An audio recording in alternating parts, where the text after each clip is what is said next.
Et on va refaire des lasagnes. C'est chaud. Jérémy! Oui, papa?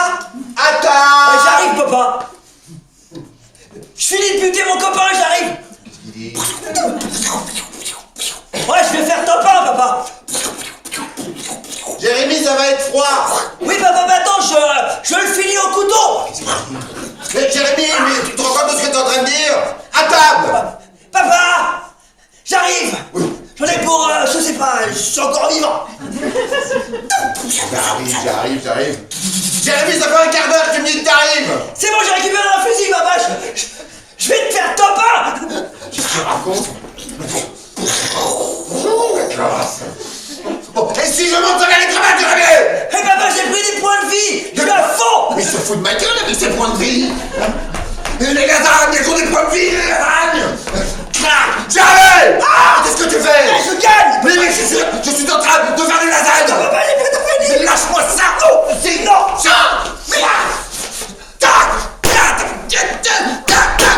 Voilà! Mais j'ai pas de points, putain! Je m'en fous! Je suis en colère! Très bien. J'avais marqué explosif, j'ai fait explosif. À table. Faut refaire un implosif maintenant. Je vais pouvoir finir la partie.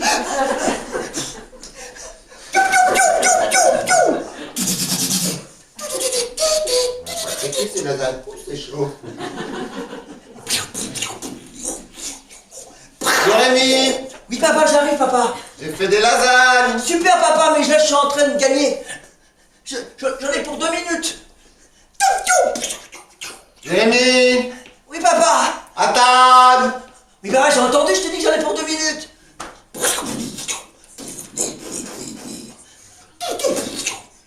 Jérémy!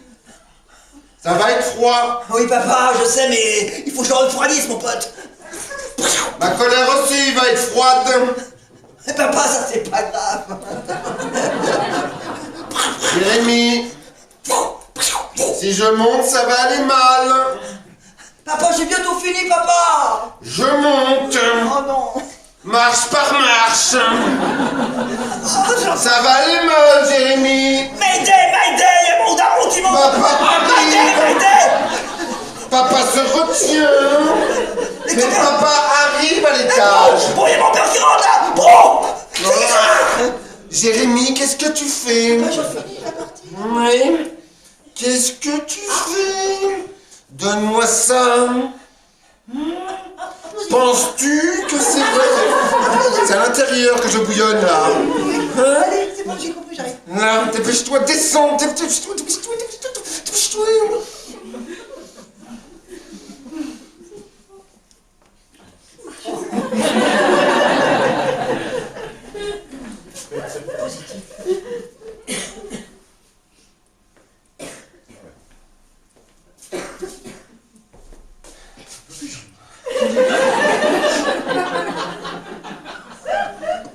C'est chaud.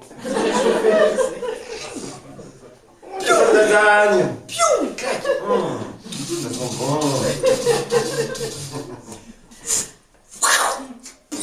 Jérémy, mon amour. Papa, j'en ai encore pour 10 minutes.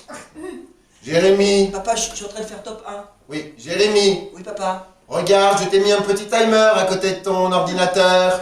Oh, papa. Hein? Je te laisse 3 minutes. Tu le charges? Vas-y, 3 minutes. C'est parti, 3 minutes. C'est bien, Jérémy. Je mets 4. Allez, 3 et demi. 5. Jérémy, ne commence Oh, pas. c'est bloqué, ça, elle est sur 10. Je peux pas le défaire, c'est un compteur qui bloque.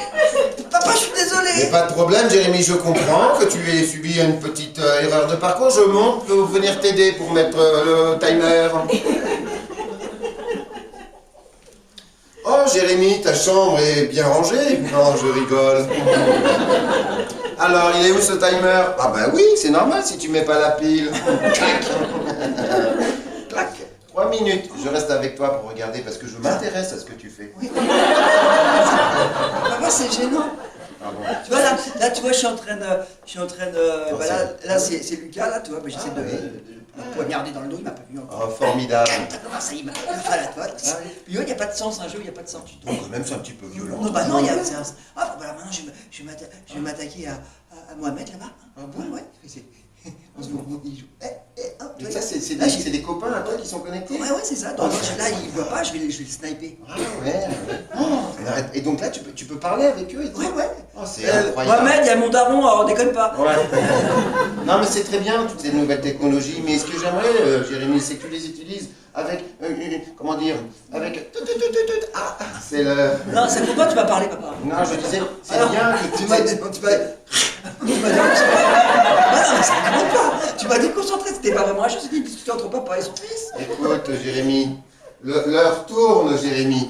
Hein? Et puis les lasagnes vont être froides. Tu voudrais quand même pas manger des lasagnes froides? Moi, ça me dérange pas. Tu pourrais les amener? Parce que dans les familles, certaines familles, il y a la maman qui amène, Mohamed par exemple, sa maman lui amène ses lasagnes. C'est bien.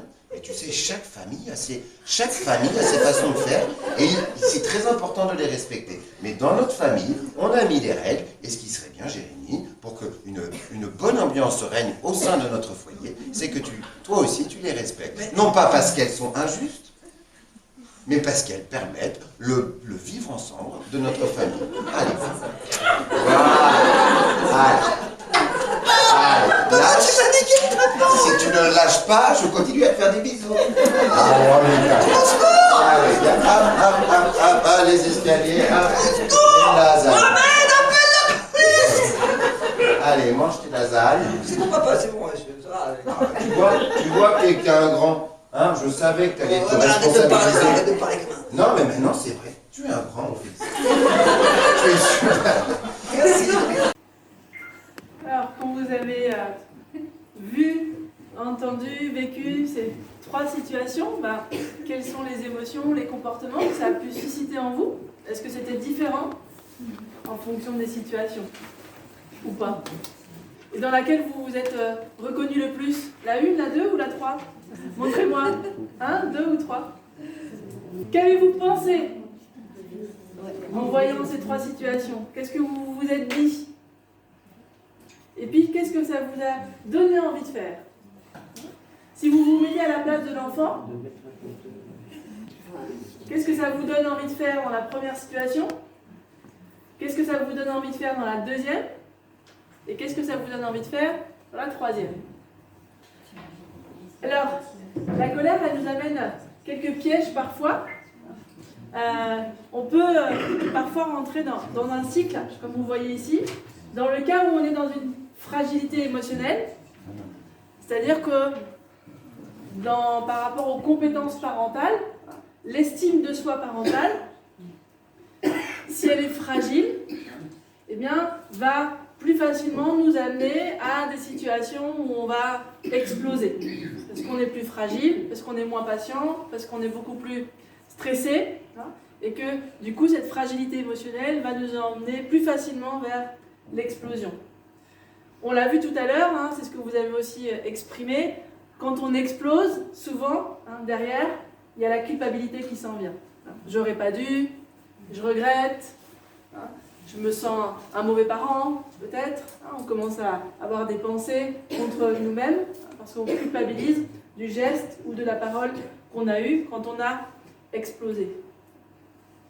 Après, si je culpabilise, ça va affecter mon estime de soi parentale et ça va à nouveau renforcer ma fragilité émotionnelle. Et derrière, on peut rentrer dans un cercle vicieux, dans un tourbillon un peu infernal qui peut nous conduire malheureusement jusqu'à une situation d'épuisement parental. Un des facteurs de l'épuisement parental, c'est le fait que, entre le parent que je souhaitais être, l'idéal de parent que j'avais en tête, et le parent que je suis aujourd'hui, cet écart fait que ça génère beaucoup de frustration, ça génère beaucoup de souffrance, qui peut amener à cette fragilité émotionnelle, parce qu'on estime que nos compétences parentales ne sont pas à la hauteur du parent que j'aurais voulu être.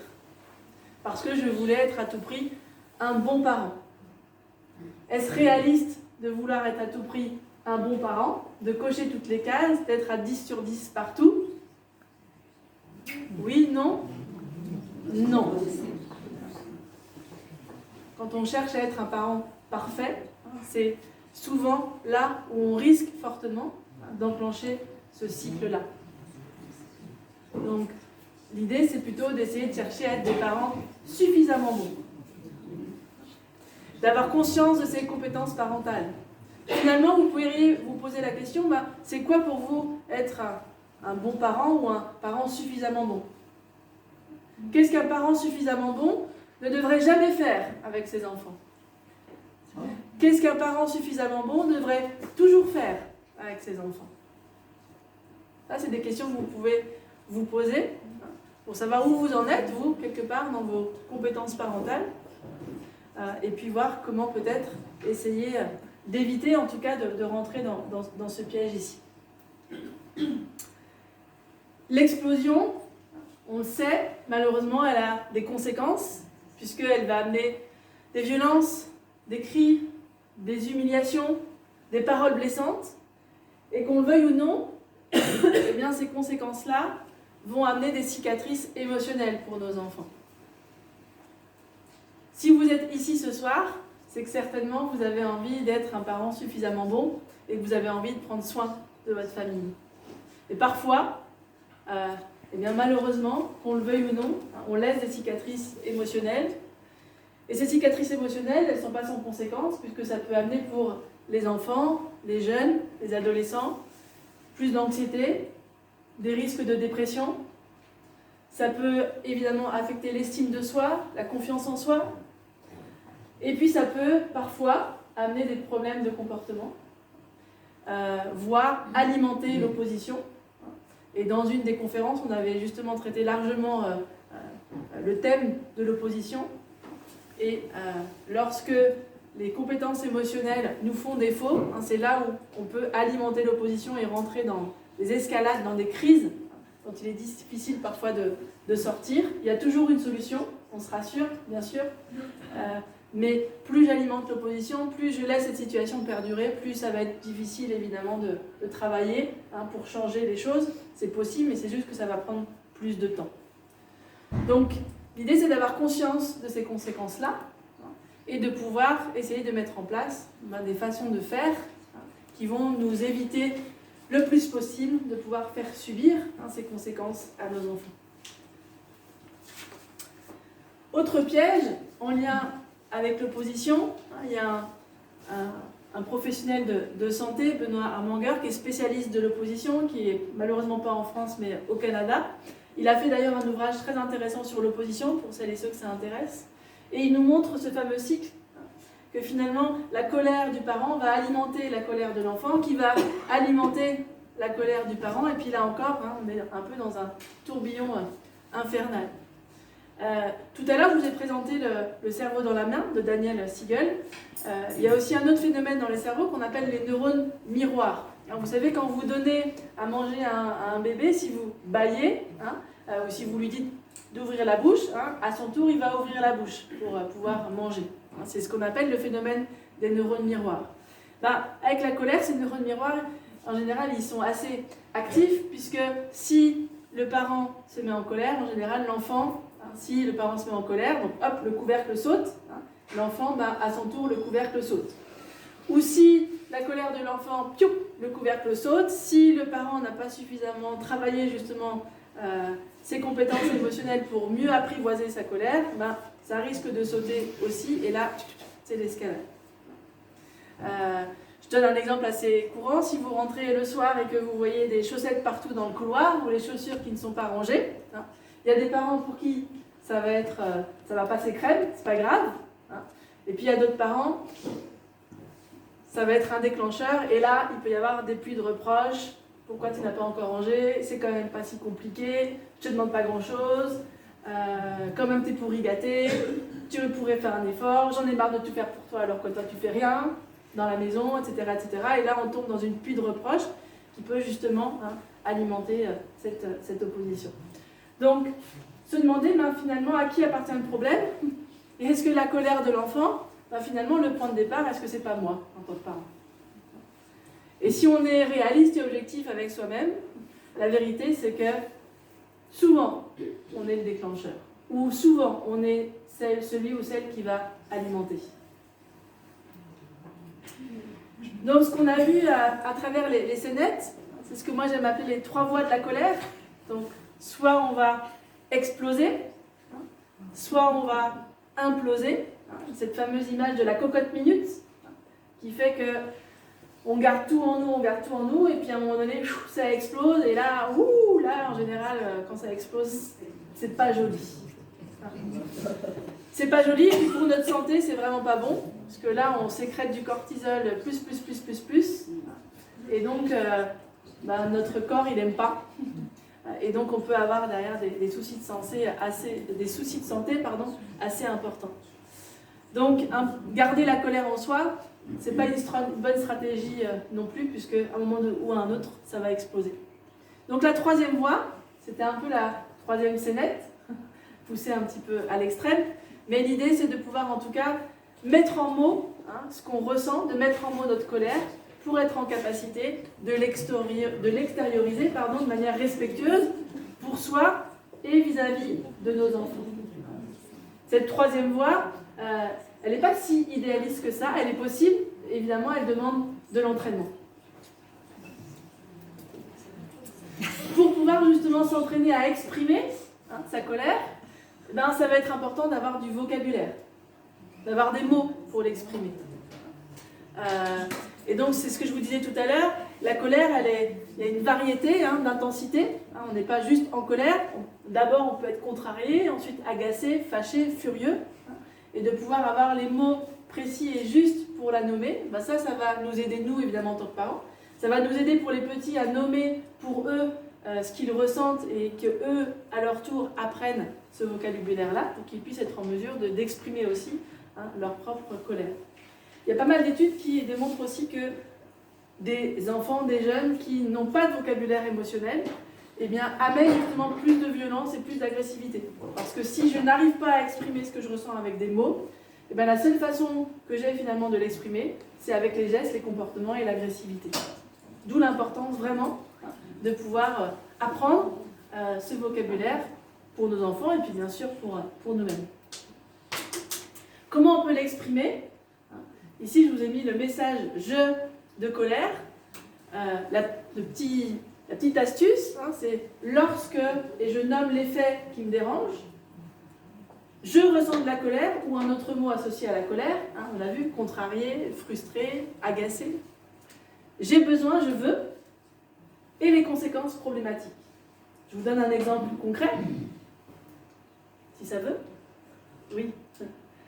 La situation, c'est l'enfant fait une demande en manquant de respect, ce qui n'arrive jamais dans aucune famille, évidemment. On est d'accord ? Ça ne nous arrive pas. Non, évidemment. Donc l'enfant fait une demande en manquant de respect. Donc soit on peut exploser, soit on peut ne rien dire et puis la cocotte minute monte, soit on peut utiliser le message « je » de colère. Lorsque je t'entends me parler comme ça, je ressens de l'indignation, par exemple, ça peut être un autre mot. Je veux que tu me fasses des demandes sur un ton aimable et respectueux. Dans le cas contraire, ma réponse sera toujours non. Je suis respectueuse vis-à-vis de moi-même et je suis respectueuse vis-à-vis de mon enfant. L'idée ici, bien sûr, c'est d'avoir un ton aussi qui est adéquat. Parce que si je le dis, lorsque je t'entends comme ça, là, ça risque de ne pas marcher. Donc évidemment, notre posture, le ton de notre voix a besoin d'être en cohérence avec le message qu'on veut véhiculer. En général, on sait toujours ce qu'on ne veut pas voir de nos enfants, les comportements qu'on ne veut pas voir d'eux, mais on est rarement au clair sur ce qu'on attend d'eux, ce qu'on veut voir d'eux. Et ça, c'est un exercice aussi que je vous invite à faire, peut-être en rentrant à la maison ou ce week-end, d'être au clair sur qu'attendez-vous de vos enfants. Quels sont les comportements que vous voulez voir à la maison, de leur part, plutôt que ce que vous ne voulez pas. Et vous verrez que ça facilitera aussi le fait de faire des messages. C'est de l'entraînement. Plus vous allez vous entraîner à le faire, plus ce sera un automatisme, et plus ça deviendra naturel. Vous pouvez vous amuser aussi à apprendre avec vos enfants, comme ça on apprend en famille. C'est un peu comme une nouvelle langue à apprendre, mais bien sûr c'est possible. Et on l'a vu, et surtout que ça a de nombreux bénéfices pour le développement de l'enfant et pour la relation qu'on entretient bien sûr avec notre enfant ou nos enfants. Et maintenant on passe à la séquence 4 sur les déclencheurs du bricolage.